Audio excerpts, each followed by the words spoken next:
رب کے مہمان کے لیے تھے۔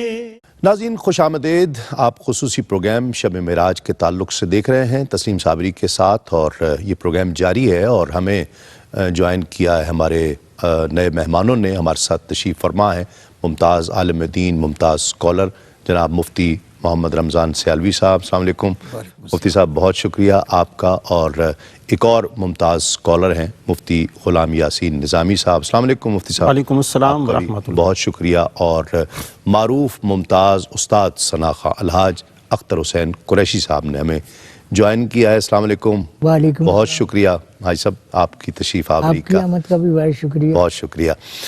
مفتی صاحب سے آغاز کرتے ہیں، جو ہم جس طرح ذکر کر رہے تھے ڈاکٹر صاحب سے بھی، کہ کس طرح سے ہی پھر یہ سفر شروع ہوتا ہے۔ یہ بات طے ہوئی کہ یہ جسمانی تھا اور اس پر بہت سے قرآن و حدیث کے دلائل ڈاکٹر صاحب دے رہے تھے اور بہت ہی شاندار انداز میں۔ یہ سفر کس طرح شروع ہوتا ہے؟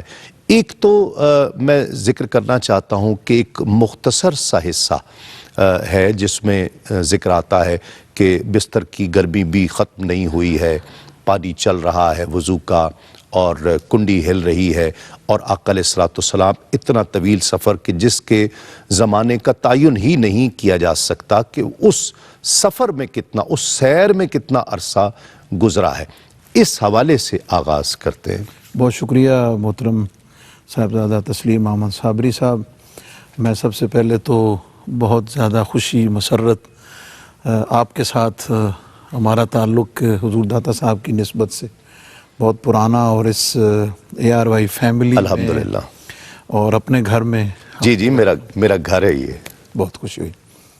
اللہ رب العزت نے نبی کریم علیہ الصلوۃ والسلام کے اس مبارک سفر، جسے عرف میں معراج کے نام سے ہی یاد کیا جاتا ہے، جبکہ حضرت نظام الدین محبوب الہی رحمۃ اللہ علیہ نے فوائد الفؤاد شریف میں اس کو، جو مسجد حرام سے مسجد اقصیٰ ہے، اسے اسراء سے تعبیر فرمایا، جو مسجد اقصیٰ سے سدرۃ المنتہا تک ہے اسے آپ نے معراج سے تعبیر فرمایا، اور پھر اس کے بعد مقام دنا فتد اللہ تک جو ہے اسے آپ نے معراج کے ساتھ تعبیر فرمایا ہے۔ لیکن عمومی طور پر ہم سب اس کو پورے کو سفر معراج کہہ دیتے ہیں۔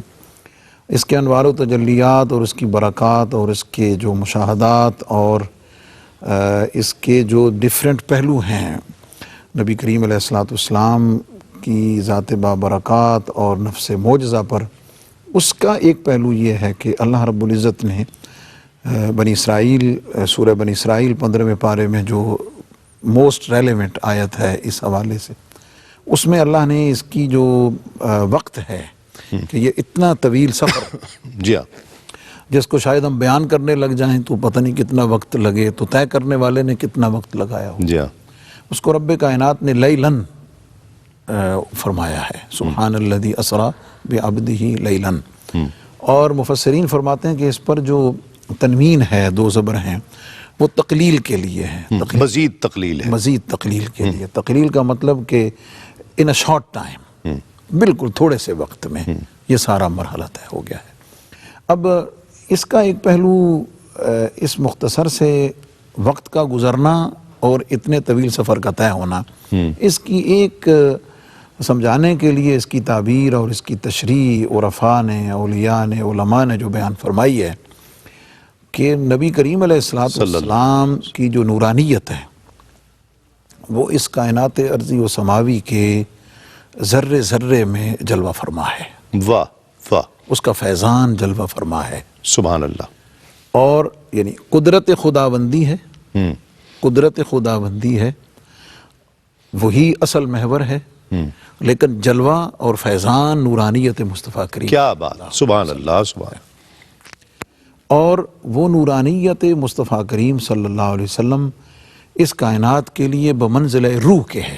واہ واہ واہ، کیا بات۔ اب اس کو یوں سمجھ لیجئے کہ کسی بھی جاندار میں اور کسی بھی ایکٹیو چیز میں جب تک اس میں روح ہے وہ اپنا فنکشن کر رہی ہے، واہ، وہ چل رہی ہے، واہ اور جب اس سے روح نکل جاتی ہے تو وہ ڈیڈ ہو جاتی ہے۔ واہ واہ، ڈیڈ ہونے کا مطلب وہ سٹاپ ہو جاتی ہے۔ جب انسان کی روح نکل جاتی ہے، اگر اس کا ہاتھ سینے پر ہے تو وہ سینے پہ دھرا رہ جاتا ہے، اگر اس کی آنکھیں کھلی ہیں تو کھلی رہ جاتی ہیں، واہ وہ جہاں ہے وہیں پہ سٹاپ ہو جاتا ہے۔ کیا بات، اب اس مختصر سی تشریح کے بعد اس کائنات کی جو روح ہے، اس کائنات کی جو اصل ہے، اس کائنات کا جو مرکز و محور ہے، ذات مصطفیٰ کریم، نورانیت مصطفیٰ کریم صلی اللہ علیہ وسلم، شب معراج اللہ رب العزت نے حضور علیہ السلام کو اپنے حریم قدس میں بلایا، گویا کہ اس کائنات کی روح اور اصل کو کائنات سے نکال لیا، آہا، اور کائنات رک گئی، کائنات رک۔ آہا، کیا رکنے کا کیا مطلب؟ سورج جہاں تھا وہیں رکا، چاند جہاں تھا وہیں رکا، پھلوں کی وہ مٹھاس کا نظام وہیں رکا، واہ، آبشاریں وہیں رکیں، دریا وہیں رکے، جس کا سانس جہاں تھا وہیں رکا، کائنات کی ہر چیز وہیں سٹاپ ہو گئی، اور کیونکہ روح ہی نہیں ہے، جب روح ہی نہیں ہے، اب وہ کتنا وقت گزرا ہے یہ تو بلانے والا جانے یا جانے والا جانے۔ تب زمین کو کہیں قرار آیا آپ جب آسمان سے لوٹ آئے، آسمان سے لوٹ آئے، کیا خوب، سبحان واہ۔ اب وہ عالم بالا کی سیر ہے، رب کائنات کی بارگاہ میں ملاقات ہے، اور یہ معراج ایک نہیں ہے۔ صابری صاحب آپ یہ دیکھیں کہ 50 نمازوں میں 5 کے ساتھ جو اس میں تخفیف ہے تو 9 دفعہ آنا جانا تو یہ ہے، جی جی 10واں اصل ہے، تو یہ ایک بار آنا جانا نہیں ہے، یہ تو 10 مرتبہ آنا جانا ہے اللہ کی بارگاہ میں۔ وہ اس کو اگر آپ دیکھیں تو یہ سب کیا ہے؟ یہ سارا نظام نیچے زمین کا رکا ہوا ہے، رب کائنات کی بارگاہ کا نظام اسی طرح چل رہا ہے، واہ، کیا کہہ رہے ہیں، اور پھر یوں کہیے کہ وہ روح کائنات، وہ اصل کائنات، وہ جان کائنات، وہ قرار کائنات اس سفر معراج سے جب واپس تشریف لے آئے تو کائنات کا نظام رب کائنات نے وہیں سے چلا وہیں دیا سے ہے۔ چل گیا، اور اسی پر میرے اور آپ کے امام نے جو فرمایا کہ وہ جو نہ تھے تو کچھ نہ تھا، واہ، اور وہ جو نہ ہوں تو تو کچھ کچھ نہ ہو۔ کیا کیوں؟ جان ہے وہ جہان کی جان ہے تو جہال ہے۔ نظامی صاحب جس طرف اشارہ مفتی صاحب قبلہ نے فرمایا کہ مراحل ہیں، آغاز میں اس کا ذکر، یہ مراحل کیا ہیں؟ بسم اللہ الرحمن الرحیم، بہت بہت شکریہ۔ سفر معراج کے 3 مراحل کو قبلہ مفتی صاحب نے بڑے خوبصورت انداز میں بیان فرمایا ہے، اور جہاں پہ انہوں نے اپنی بات کو مکمل کیا ہے وہیں سے میں شروع کروں گا۔ اقبال فرماتے ہیں، گردے تو گردد حریم میں کائنات، واہ از تو خواہم یک نگاہ التفات۔ واہ، سبحان اللہ۔ اور مولانا ظفر علی خان صاحب فرماتے ہیں، دل جس سے زندہ ہے وہ تمنا، تم ہی تو ہو، ہم جس میں بس رہے ہیں وہ دنیا تم ہی تو ہو۔ قبلہ مفتی صاحب فرما رہے تھے کہ آپ روح کائنات ہیں۔ علامہ محمود آلوسی رحمہ اللہ تفسیر روح المعانی میں اسی بات کو رقم فرماتے ہیں، کائنات کا رکنا یہ حضور کی بدولت ہے۔ اور اس کے اندر انہوں نے ایک لطیف بات یہ بیان کی ہے کہ حضور کے لیے کائنات رکی ہے، اس کی وجہ کیا ہے؟ کائنات حضور کی محتاج ہے، حضور کائنات کے محتاج ہے۔ واہ واہ واہ، سبحان اللہ۔ زمین اور زمان یہ ہمارے لیے ہے، ہم اس کے محتاج ہیں۔ حضور کی ذات جو لا مقام تشریف لے گئے، لا مقام جانا، یہ اس بات کو ثابت کرتا ہے آپ زمین اور زمان کے محتاج ہے۔ یہاں پر ان کی عظمت کو بیان کیا جا رہا ہے، واہ، اور دل کا شک ہو جانا، دل کو جو چاک کیا گیا ہے۔ مولانا ظفر علی خان صاحب فرماتے ہیں کہ اس میں لطیف بات یہ ہے کہ ہم دل کے بغیر زندہ نہیں رہ سکتے، اور حضور کی ذات بابرکات کو دیکھ لیجئے، دل کو نکالا جا گیا ہے، آب زم سے ان سے اسے دھویا جا رہا ہے، جسم بغیر دل کے وہ قرار نہیں پاتی، لیکن حضور کی عظمت کا یہ عالم ہے کہ حضور دل کے بغیر بھی زندہ ہیں۔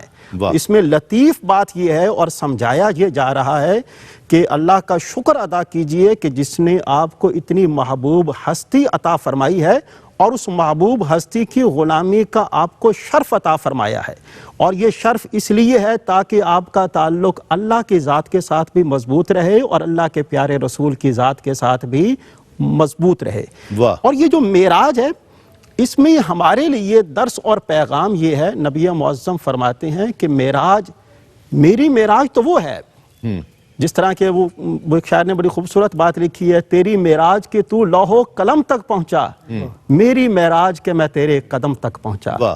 اگر ہم حبیب دو عالم کے ذریعے اگر ہم اللہ کے ساتھ اپنا تعلق مضبوط بنانا چاہتے ہیں تو حضور کے بغیر ہمارا تعلق نہیں بے شک، واہ واہ، بہت خوب. وہ ایک ہی راستہ ہے کہ جسے اپنانے کی ضرورت ہے، ان کے فرامین پر عمل کرنا، ان کی تعلیمات کو عمل کرنا. اور یہ جو مراحل، جس طرح کہ حضور خواجہ نظام الدین اولیاء نے اپنی کتاب کے اندر ان 3 مراحل کو بیان فرمایا، ہر ایک مرحلے کے اندر ایک معجزہ نہیں، ہزارہا معجزات ہیں. صحیح. قرآن عزیز کے بعد نبی معظم شفیع مکرم کے جو معجزات ہیں ان میں سب سے بڑا معجزہ یہ معجزہ معراج ہے. مفسرین اعظام فرماتے ہیں تم یہ سمجھتے ہو کہ یہ ایک معجزہ ہے، نہیں، اس کے اندر ہزارہا معجزات ہیں. واہ واہ، کیا بات. قبلہ صابری صاحب، جب نبی معظم شفیع مکرم آپ کو کفار والوں نے اذیتیں دی، تکلیفیں دیں، انہوں نے آپ کی نبوت اور رسالت کی تکذیب کی، تو اللہ پاک نے مسجد اقصیٰ بلا کر جو انبیاء کی سرزمین ہے اس کو یہ فیضان عطا فرمایا ہے کہ وہاں پر نبی معظم شفیع مکرم کے قدم جو ہیں وہ وہاں پر آئے ہیں، اور ان قدموں کی برکت سے نبی معظم شفیع مکرم وہاں پر بھی تو بیت المقدس کی جانب اپنا چہرہ انور کر کے نمازیں ادا فرماتے رہے ہیں. یہودیوں کی نسبت بھی بیت المقدس کی طرف ہے، عیسائیوں کی نسبت بھی بیت المقدس کی طرف ہے. آپ نے وہاں پر امامت کا فریضہ سر انجام دے کر تمام انسانیت کو یہ پیغام دیا ہے کہ یہ دین سارے انسانوں کے لیے ہے، صرف یہودیوں کے لیے اور عیسائیوں کے لیے نہیں ہے. میرا فرمان جو ہے وہ تمام انسانوں کی ہدایت اور بلائی کے لیے. وہاں پر آپ نے جو امامت فرمائی ہے، مفسرین اعظام فرماتے ہیں کہ وہاں پر انہوں نے انکار کیا، اور یہاں پر تمام انبیاء اعظام، رسولان اعظام، ان کی زبانوں پر یہی کلمات ہیں، مرحبا مرحبا، خوش آمدید خوش آمدید. ہم آپ کی نبوت اور رسالت کی تصدیق کرتے ہیں. وہ جو اللہ پاک نے نبیوں اور رسولوں سے وعدہ لیا تھا، کیا تم میرے رسول کی ذات پر ایمان لاؤ گے، اس وعدے کی عملی پاسداری مسجد اقصیٰ کے اندر ان انبیاء اعظام، رسولان اعظام کی زبانوں سے کروائی جا رہی ہے. سبحان اللہ. تو یہ اس پر مزید بات کریں گے کہ وہ کس طرح ملاقات ہوئی. امامت آقا علیہ الصلوۃ والسلام فرماتے ہیں، اور پھر آگے کا جو سفر ہے اس میں مشاہدات کا میں چاہتا ہوں کہ اب آگے پروگرام میں اس کا تذکرہ ہو. بہت ہی ممتاز ثنا خواں، ہم سب کے بہت پسندیدہ الحاج اختر حسین قریشی صاحب تشریف فرما ہے. بسم اللہ حاجی صاحب.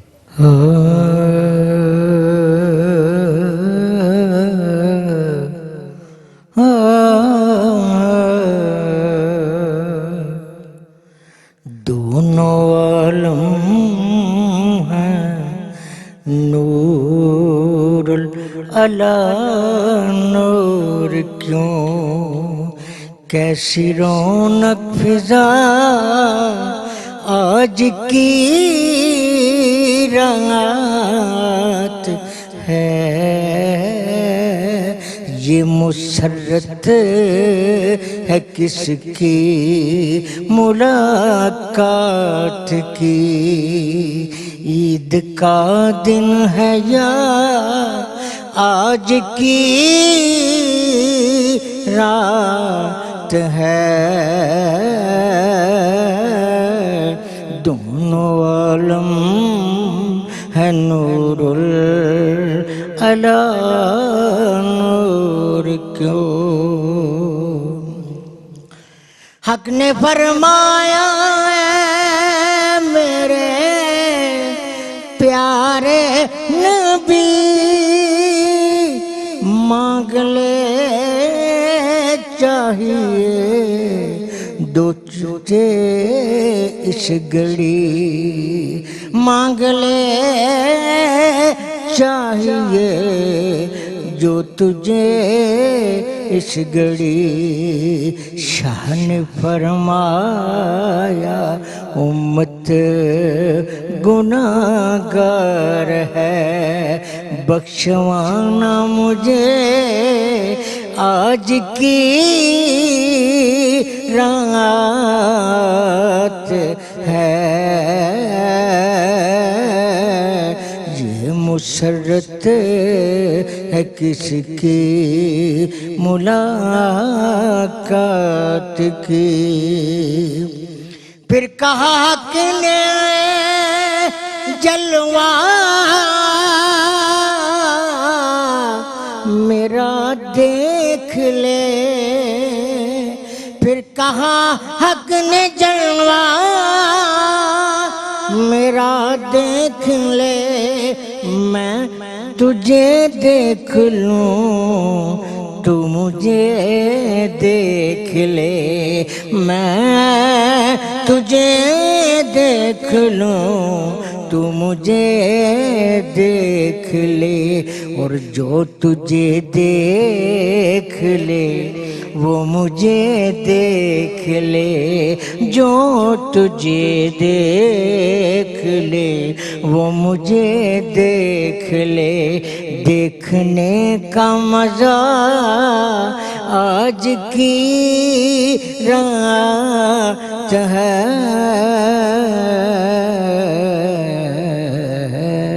سبحان اللہ سبحان اللہ۔ ناظرین، ایک مختصر سا وقفہ حائل ہے، لوٹتے ہیں اس یقین کے ساتھ آپ کہیں نہیں جائیں گے۔ ناظرین خوش آمدید، آپ شب معراج کا خصوصی پروگرام دیکھ رہے ہیں تسنیم صابری کے ساتھ، اور ان مشاہدات کا ذکر ہو رہا تھا، گویا نبی کریم صلی اللہ علیہ وآلہ وسلم کا سفر معراج، اس معراج کے جس طرح ذکر ہوا، ہمارے مہمانوں نے ذکر کیا کہ بہت سے مراحل ہیں، بہت سے حصے ہیں، بہت سے گوشے ہیں، بہت سے لطائف ہیں، بہت سے معجزات ہیں۔ اس میں سفر خاص طور پر میری بھی، آپ لوگوں کی بھی اس میں دلچسپی ہے کہ آقا علیہ الصلوۃ والسلام نے پہلے مسجد حرام سے مسجد اقصیٰ تک کا سفر کیا، وہاں انبیاء کرام سے آپ کی ملاقات کرائی جاتی ہے۔ اس کی ایک تو حکمت کیا ہے، اور پھر آقا علیہ الصلوۃ والسلام امامت فرماتے ہیں۔ مفتی صاحب جی، نبی کریم علیہ الصلوۃ والسلام کا یہ سفر مبارک جیسے ذکر ہوا 3 مراحل پر ہے۔ پہلے مرحلے میں حضور علیہ الصلوۃ والسلام کا سفر مسجد حرام سے مسجد اقصیٰ تک ہے۔ اس میں جو حضور علیہ الصلوۃ والسلام کے لیے اس سفر مبارک کی تیاری ہے، جبریل امین کا تشریف لانا، شق القمر ہے، اور براق کی تیاری ہے، پھر حضور علیہ السلام کی سواری ہے، پھر وہ ہزاروں فرشتوں کا پروٹوکول ہے، واہ واہ، وہ ایک اہتمام، وہ ایک الگ اس کا پہلو ہے۔ لیکن حضور علیہ الصلوۃ والسلام جب سفر مبارک شروع کرتے ہیں تو سب سے پہلے حضور علیہ الصلوۃ والسلام مدینہ منورہ حضور علیہ السلام کو دکھایا جاتا ہے اس پہلے مرحلے میں، ٹھیک ہے۔ اور حضور علیہ السلام کو جبریل امین بتاتے ہیں کہ یہ وہ جگہ ہے جہاں پہ آپ یہ ناظرین کے لیے کہ یاد رہے کہ ابھی ہجرت نہیں، ظاہر ہے ہجرت نہیں، مکے من سے المسجد الحرام الى المسجد الاقصیٰ، جی ہاں، یہ یعنی اعلان نبوت کے 11ویں سال جی ہاں، حضور علیہ ابھی ہجرت نہیں ہوئی، جی ہاں، تو حضور علیہ السلام کو بتایا جاتا ہے کہ اس مقام پہ آپ ہجرت فرما کے تشریف لائیں گے، واہ، اور یہی آپ کا مسکن ہوگا۔ ٹھیک، حضور علیہ السلام وہاں 2 رکعت نفل ادا فرماتے ہیں۔ اس کے بعد نبی کریم علیہ الصلوۃ والسلام کو مقام طور سینا دکھایا جاتا ہے، اور جبریل امین بتاتے ہیں کہ یہ وہ جگہ ہے جہاں پہ حضرت موسیٰ علیہ السلام اللہ رب العزت کے ساتھ ہم کلام ہوئے تھے۔ حضور علیہ السلام نے وہاں بھی 2 رکعت نفل ادا فرمائی۔ پھر اس کے بعد حضور علیہ الصلوۃ والسلام کو بیت اللحم کی زیارت کرائی جاتی ہے۔ حضور کو بتایا جاتا ہے کہ یہ وہ جگہ ہے جہاں حضرت عیسیٰ علیہ الصلوۃ والسلام کی ولادت بسعادت، واہ واہ، نبی کریم علیہ السلام نے وہاں بھی 2 رکعت نفل ادا فرمائے۔ ان 3 مقامات پر پڑاؤ کے بعد پھر آقا کریم علیہ الصلوۃ والسلام بیت المقدس پہنچتے ہیں۔ ٹھیک، اب بیت المقدس پہنچنے کی جو کیفیت ہے اس کو آپ دیکھیں کہ انبیاء علیہ الصلوۃ والسلام، آدم علیہ السلام سے لے کے عیسیٰ علیہ السلام تک، وہ تمام انبیاء اور رسل وہاں پہلے موجود ہیں۔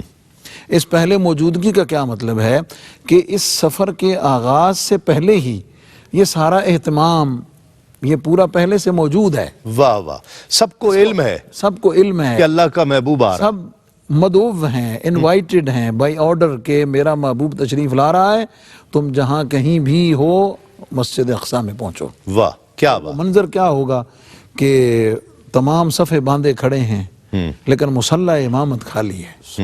واہ واہ، اللہ اکبر۔ اور اس مصلی امامت کے خالی ہونے میں یہ اعلان ہے کہ محبوب میرا خاتم النبیین ہے صلی اللہ علیہ وسلم، صلی اللہ علیہ وآلہ، لیکن یاد رہے کہ یہ ہیں خاتم النبیین، لیکن یاد رکھنا ہے امام النبیین۔ واہ واہ واہ، یہ اس وصف کے ساتھ ہیں کہ حضور علیہ الصلوۃ والسلام نے پھر وہاں پہ امامت فرمائی، اور روایات میں موجود ہے کہ اس کے بعد پھر ممبر بچھایا گیا، اور اس ممبر پر حضرت ابراہیم علیہ السلام نے خطبہ دیا، واہ سبحان اللہ. حضرت ابراہیم علیہ السلام کے خطبے کے بعد پھر نبی کریم علیہ السلام نے خطبہ ارشاد فرمایا. اس کے مندرجات حضرت ابراہیم خلیل اللہ کے، حضرت نبی پاک علیہ السلام کے، اللہ اکبر، وہ ایک الگ عنوان ہے. اچھا، اس میں ایک سوال پیدا ہوتا ہے کہ جس طرح ہم یہ پہلے ذکر کر چکے ہیں، جس طرح کہ جسمانی معراج ہے اور آقا علیہ السلام جسم اطہر کے ساتھ ہیں، تو یہ جتنے انبیاء کرام ہیں جو دنیا سے پردہ فرما چکے، یہ بھی اپنے جسموں کے ساتھ ظاہر ہے. دیکھیں، یہ تو جب ہم اس عقیدہ برزخ کو سمجھتے ہیں نا، بنیادی طور پر اس کی ایکسپلینیشن جو ہے وہ قرآن سنت کی روشنی میں شاید ہم اس کو اس طرح سمجھا نہیں پاتے یا لوگ اس کو سمجھ نہیں پاتے ہیں. اللہ رب العزت کے محبوبان، اولیاء، انبیاء کے درجات تو بہت اونچے ہیں. انبیاء علیہ السلام اور پھر رسولوں کے، پھر جو اولو العزم رسول ہیں، پھر نبی پاک صلی اللہ علیہ وسلم. تو ظاہر ہے یہ جو نماز کا کنسپٹ ہے، آپ یہ دیکھیں، سمجھیں کہ یہ نماز کا جو کنسپٹ ہے، نماز پڑھائی، یہ روح ہے، یہ عمل روح کا نہیں ہے، جسم کا ہے، یہ جسم کا ہے. ٹھیک. اور یہ جیسے حضور علیہ السلام کے جسمانی معراج کی دلیل ہے، اسی طرح انبیاء علیہ السلام کی حیات بعد الوصال بھی دلیل، اس کی بھی دلیل ہے. اس کی بھی دلیل. واہ واہ واہ، کیا اور پھر ان کی اس عالم بالا اور برزخ میں آپ یہ دیکھیں، ایک تو یہ مقام ہو گیا، بہت خوب. ایک تو یہ دیکھیں. اچھا، پھر اس کے بعد اس نظام میں سرعت اور تیزی اتنی ہے کہ نبی پاک علیہ السلام جب وہاں سے امامت کرا کے چلتے ہیں تو ساتوں آسمانوں پر جن 7 نبیوں سے ملاقات ہوتی ہے، وہ ایک طرف تو پہلے ظاہر صفحے مقتدیوں میں کھڑے ہوئے تھے، جی ہاں، لیکن جب حضور علیہ السلام پہلے آسمان پر پہنچتے ہیں تو آدم علیہ السلام وہاں بھی موجود ہیں. کیا مطلب ہے؟ وہ ایک پورا پروگرام اس سفر معراج کا، انبیاء کو، فرشتوں کو، رسولوں کو. میں اگر یہ کہوں کہ اس وقت پوری کائنات میں اگر کوئی چیز چل رہی تھی، اگر کوئی بات چل رہی تھی، تو وہ صرف محبوب کے معراج کی چل رہی تھی. واہ واہ واہ واہ. پوری کائنات متوجہ تھی کہ محبوب آ رہا ہے، محبوب آ رہا ہے. واہ کسی کا اور کوئی کام کوئی ہے ہی نہیں. واہ. ہر کوئی اپنے کام سے فری ہے، بس محبوب آ رہا ہے. فرشتوں تم بھی ادھر ہی آ جاؤ، انبیاء تم بھی ادھر تشریف لاؤ. سارا نظام ادھر ہی ادھر اسی کی وجہ سے. پھر یہ پہلا سٹیپ ہوا. پھر اس کے بعد نبی پاک علیہ السلام 7 آسمانوں پر باری باری تشریف لے جاتے ہیں. اور پھر یہ یاد رہے، احادیث میں موجود ہے، جبریل امین آسمان کے دروازے پر دستک دیتے ہیں. وہ پوچھتے ہیں کہ کون ہے؟ کہتے ہیں جبریل ہوں. پوچھتے ہیں ساتھ کون ہے؟ مات محمد صلی اللہ علیہ وسلم. تو پھر وہ فرشتہ آگے سے تصدیق کرتا ہے کہ ہاں مجھے حکم ملا ہے کہ میں یہ دروازہ ان کے علاوہ کسی اور کے لیے نہیں کھولوں گا. واہ واہ واہ. اس پورے اعزاز کے ساتھ حضور علیہ السلام تشریف لے جاتے ہیں. پہلے آسمان پر حضرت آدم علیہ السلام سے ملاقات ہوتی ہے، دوسرے پر حضرت عیسیٰ علیہ السلام سے، تیسرے پر حضرت یوسف علیہ السلام سے، چوتھے پر حضرت ادریس علیہ السلام سے، پانچویں پر حضرت ہارون علیہ السلام سے، چھٹے پر حضرت موسیٰ علیہ السلام سے، اور 7ویں آسمان پر حضرت ابراہیم خلیل اللہ سے ملاقات ہوتی ہے. واہ واہ. اور اس 7ویں آسمان پر حضرت ابراہیم خلیل اللہ سے ملاقات. یہ دوسرا مرحلہ ہے آسمانوں کا. اور یہ یاد رہے کہ یہ جو پہلا مرحلہ ہے مسجد حرام سے مسجد اقصیٰ تک، یہ براق پر ہے. اور مسجد حرام سے پھر 7 آسمانوں وہاں اینڈ مسجد اقصیٰ سے، مسجد اقصیٰ سے پھر 7ویں آسمان تک یہ ایک نورانی سیڑھی، رف نورانی لفٹ پر ہے. یہ اس کے اوپر سفر کرایا جاتا ہے. واہ واہ. پھر اس کے بعد نبی پاک صلی اللہ علیہ وسلم سدرۃ المنتہا تک پہنچتے ہیں. یہ تیسرا مرحلہ ہے. حضرت ابراہیم سے ملاقات کر کے 7 آسمانوں پر انبیاء سے ملنے کے بعد پھر تیسرا مرحلہ مقام سدرۃ المنتہا تک جاتے ہیں. اور اس سفر میں صرف جبریل امین ساتھ ہیں. واہ. اور یہ سفر جبریل امین کے پروں پر ہوتا ہے. یہ پروٹوکول ہے. 7ویں اس درجے پر ملاقاتیں بھی ہیں. یہاں اسی میں جنت دوزخ کی بھی ملاقات سارا سب مشاہدات. اینڈ پہ پھر پہنچتے ہیں راستے میں جنت و دوزخ، اور اس میں پھر اس کے سوالات، اس کے جوابات، وہ مشاہدات کا ہم سارے تذکرہ کریں مشاہدات کر کے پھر سدرۃ المنتہا تک پہنچتے ہیں. اس میں نظامی صاحب کو بھی میں چاہتا ہوں کہ شامل کر لے کہ یہ اب جی پہنچے ہیں سدرۃ المنتہا پر. سدرہ ایک درخت ہے، ٹھیک ہے، اور یہ انتہا ہے جبریل امین کی، جو ہم آپ لوگوں سے سنتے آئے، کتابوں میں پڑھتے آئے. یہاں جبریل امین بھی ساتھ چھوڑ جاتے ہیں. آگے بسم اللہ الرحمن الرحیم. قبلہ مفتی صاحب نے جو گفتگو کی ہے وہ ایک شعر ہے، اس کا آخری لفظ میں تھوڑا سا تبدیل کروں گا. وہ کہتے ہیں فقط اتنا سبب ہے بزم انعقاد معراج کا. فقط وہ کہتا ہے محشر کا، میں کہتا ہوں معراج کا. فقط اتنا سبب ہے بزم انعقاد معراج کا کہ ان کی شان محبوبی دکھائی جانے والی ہے۔ واہ واہ واہ، قدم قدم پر، جگہ جگہ پر، جہاں پر دیکھیں گے حضور کی شان، حضور کی عظمت کا اظہار ہو رہا ہے۔ مفتی صاحب نے بڑی شاندار، سبحان اللہ، اتنا سبحان خوبصورت، اللہ۔ دل چاہ رہا تھا کہ وہ کرتے رہیں بیان، سبحان یعنی جتنا جلدی جلدی انہوں نے ایک دلچسپی لگی رہی۔ بہت خوب۔ اب سدرۃ المنتہا سے آگے ہے۔ وہاں پر جب حضور سرور دو عالم صلی اللہ علیہ وآلہ وسلم کی جلوہ گری ہوتی ہے، جہاں پہ آپ نے بیان فرمایا کہ سید الملائکہ عرض کرتے ہیں حضور اس کے آگے میں نہیں جا سکتا۔ اب یہاں پر ایک بڑی خوبصورت بات یہ ہے کہ یہ سارا سفر تو آپ نے براق کے ذریعے، رف کے ذریعے وہ طے کیا ہے۔ اب اگلا سفر ہے لامکاں کا۔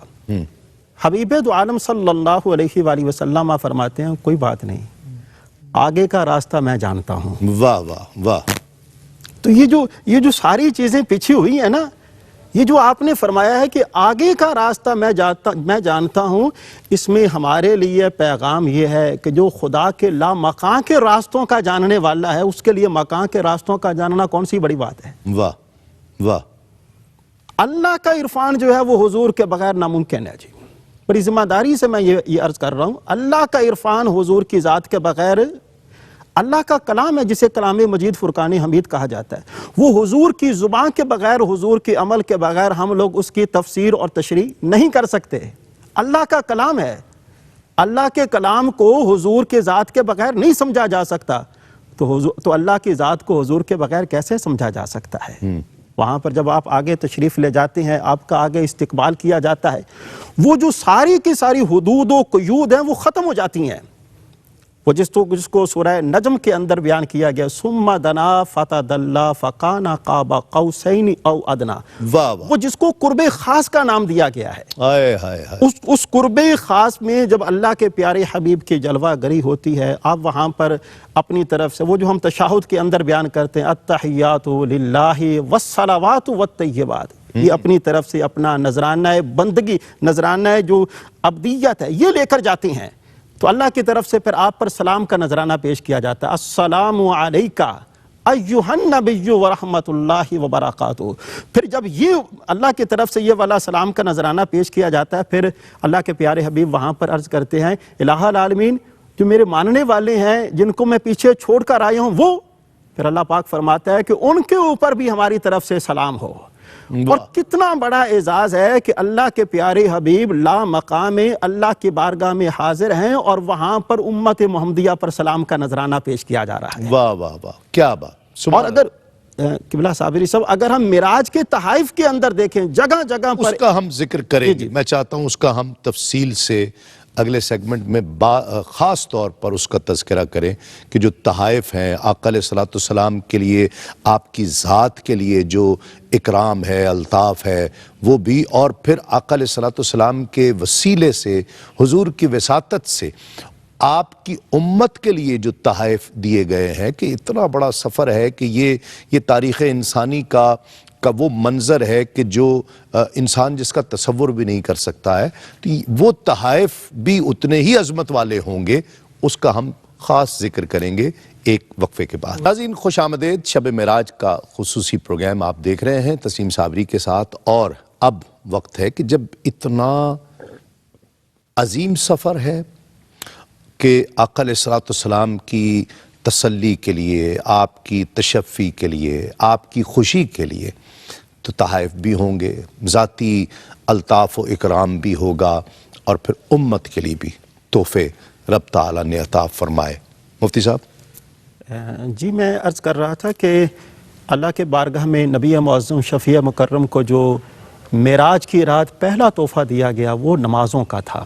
ہائے ہائے ہائے، نمازوں کی، اس سے ہمیں معلوم ہوتا ہے کہ نمازوں کی فرضیت کا حکم یہ لامقام میں ہوا ہے۔ ہائے ہائے ہائے، اور نماز کیا کیسی جملہ ہے، واہ واہ، نماز کیسی عبادت ہے، کیسی عبادت ہے۔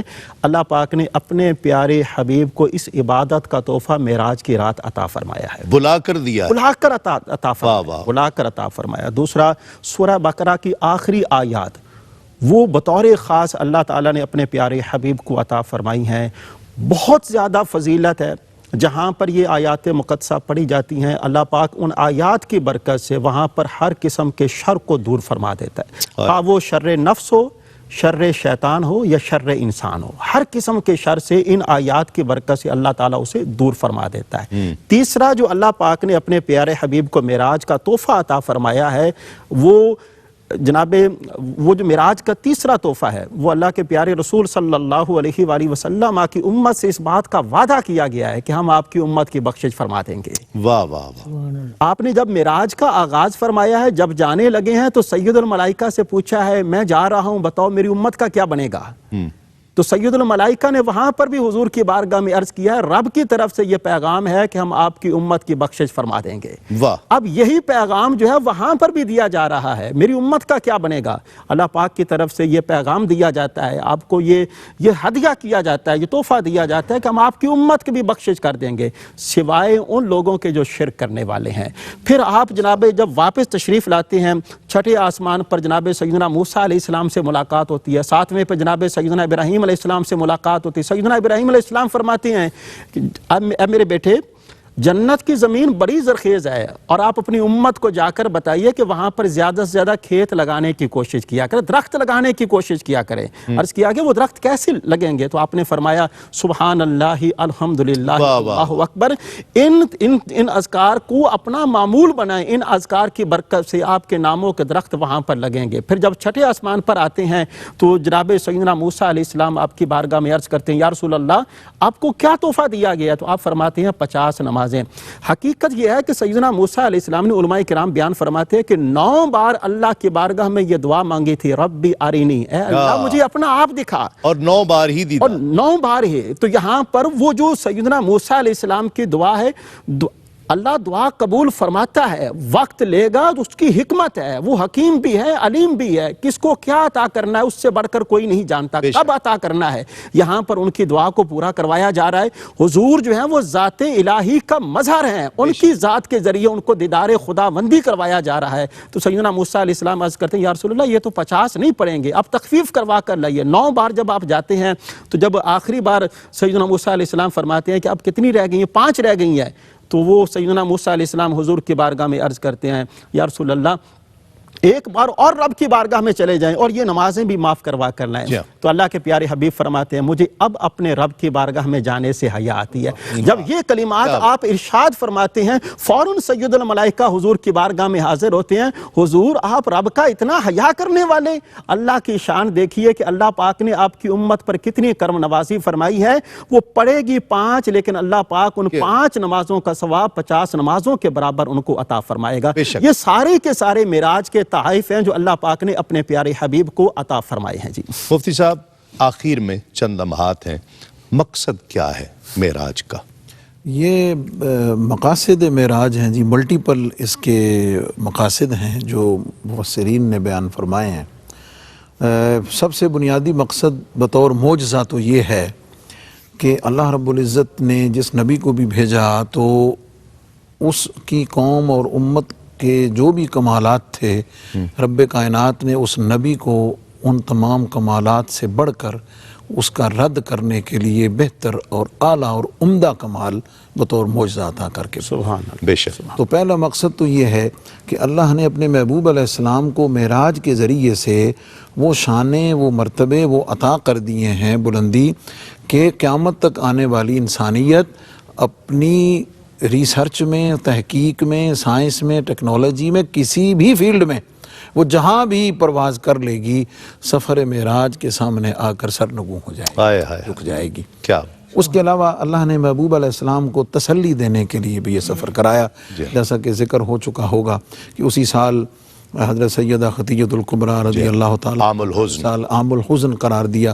اس وجہ سے اللہ نے اپنے محبوب علیہ السلام کو تسلی اور حوصلہ افزائی کے لیے دوسرا یہ بتانے کے لیے کہ یاد رہے کہ میرے محبوب کو میری بارگاہ میں بہت خاص قرب ہے، بہت نزدیکی ہے، مجھے اپنے محبوب کی کوئی تکلیف گوارا نہیں ہے، میرا محبوب جب حزین ہوتا ہے تو میں کائنات کے دریجوں کو اپنے محبوب کے لیے کشادہ کر دیتا ہوں اور ان کو تسلی اور تشفی کا سامان کرتا ہوں۔ نبی پاک علیہ الصلوۃ والسلام نے امت مسلمہ کے روحانی درجات کی بلندی کے لیے سفر معراج کو الصلاۃ و معراج المومنین قرار دیتے ہوئے مومن کو بھی، مسلمان کو بھی بذریعہ نماز، جیسے مفتی صاحب نے ذکر فرمایا، برکتیں عطا اللہ کی قربت اور اللہ کی محبت اور وہ خاص قرب عطا کرنے کے لیے معراج کرایا۔ پھر اس کے ساتھ ساتھ نبی پاک علیہ الصلوۃ والسلام کو بتایا کہ میرا محبوب اگر تم اس انسانیت کی فلاح کے لیے اور اس انسان کی بہتری کے لیے اگر میرے محبوب طٰہٰ ما انزلنا علیک القرآن لتشقیٰ، آپ نے اپنے آپ کو اتنی مشقت میں ڈال دیا ہے، یا ایھا المزمل قم اللیل الا قلیلا، اس مشقت میں اللہ فرما رہا ہے محبوب ہم تمہیں اس کا صلہ، تمہیں بھی اور تمہاری امت کو بھی ان مشکلات اور صبر کا صلہ تمہاری سوچوں سے بڑھ کر عطا کریں گے۔ سبحان اللہ۔ اور سب سے بہتر انعام اللہ رب العزت کی رضا ہے۔ کائنات کی حقیقتوں کا مشاہدہ کروانے کے لیے اللہ نے اپنے محبوب علیہ السلام کو معراج کرائی ہے۔ پھر امت مسلمہ کو یہ پیغام دینے کے لیے کہ مسجد حرام سے مسجد اقصیٰ وہ دین ابراہیمی کی بنیاد ہے، تو یہ بتانے کے لیے کہ تم یہودی ہو یا عیسائی ہو، اگرچہ دین حق دین اسلام ہے، حقیقی کامیابی اسلام کے قبول کرنے میں ہے کہ وَمَن يَبْتَغِ غَيْرَ الْإِسْلَامِ دِينًا فَلَن يُقْبَلَ مِنْهُ وَهُوَ فِي الْآخِرَةِ مِنَ الْخَاسِرِينَ، لیکن دین ابراہیمی کی وجہ سے تم کم از کم رواداری اور محبت اور اخوت کے رشتے میں تمہیں پرویا گیا ہے، تمہیں زمین کو خون کے ساتھ رنگین نہ کرنا بلکہ کم از کم رواداری اور محبت کے ساتھ یہ مسجد حرام سے مسجد اقصیٰ تک کا جو سفر ہے یہ اس باہمی رواداری اور اخوت کو بھی فروغ دیتا ہے، اور ایمان کی آزمائش کے لیے بھی ہے کہ کون اس کو مانتا ہے، کیسا مانتا ہے، کتنا مانتا ہے، کہاں تک مانتا ہے، اور سب سے بڑھ کر کے دین کی جو عالمگیریت اور ہماگیریت ہے نبی پاک علیہ الصلوۃ والسلام کے سفر معراج کے ذریعے سے کائنات کو نیچے رکھ کر بتا دیا کہ محبوب یہ اب اس خدائی کا خالق میں ہوں، لیکن یاد رکھ جہاں تک میری خدائی ہے اب وہاں تک تیری مصطفائی۔ واہ واہ، بہت خوب، ماشاءاللہ۔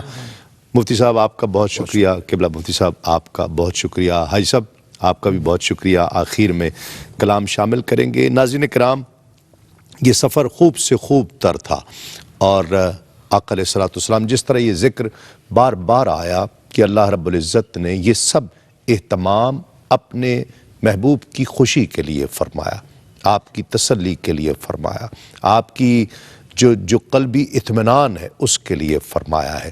اور پھر کائنات نے دیکھا سائنس کی اتنی ترقی کے بعد بھی آج بھی انسانی عقل اس کا احاطہ نہیں کر سکتی ہے، اس تک پہنچ نہیں سکتی ہے، یہاں تک کہ برمودا ٹرائنگل پر ایک واقعہ ملتا بھی ہے کہ جہاز جو ہے وہ کوئی 45 منٹ کے قریب جو ہے وہ غائب رہا، جب واپس آیا جب وہاں سے 45 منٹ گزار دیے، لیکن جب وہاں سے نکلتا ہے تو ایک لمحہ بھی نہیں گزرا۔ تو ٹائم اینڈ سپیس اس کو سائنس ابھی تک سمجھ نہیں پائی ہے، اور خاص طور پر رات کے ایک مختصر سے حصے میں کہ جب نیچے زمین رک گئی ہے، سفر رک گیا ہے، بالکل نظام رک گیا ہے، اور آقا علیہ الصلوۃ والسلام نہ جانے کتنے زمانے آقا علیہ الصلوۃ والسلام کی یہ سیر کا عرصہ رہا۔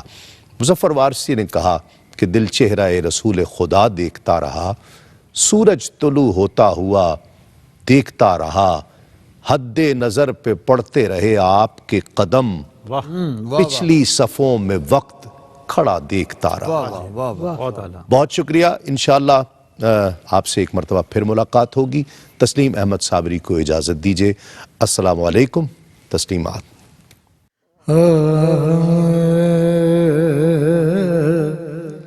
بنے ہیں دونوں جہاں، شاہ دو شرع کے لیے سجی ہے محفل کونین، مصطفیٰ کے لیے بنے ہیں دونوں جہاں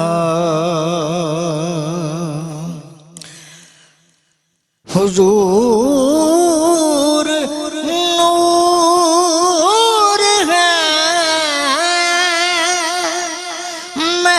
محمود ہے محمد ہے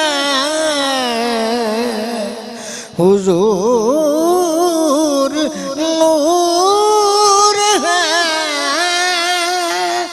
محمود ہے محمد ہے جگہ جگہ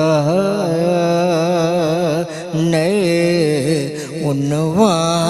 عنوان ہیں ثنا کے لیے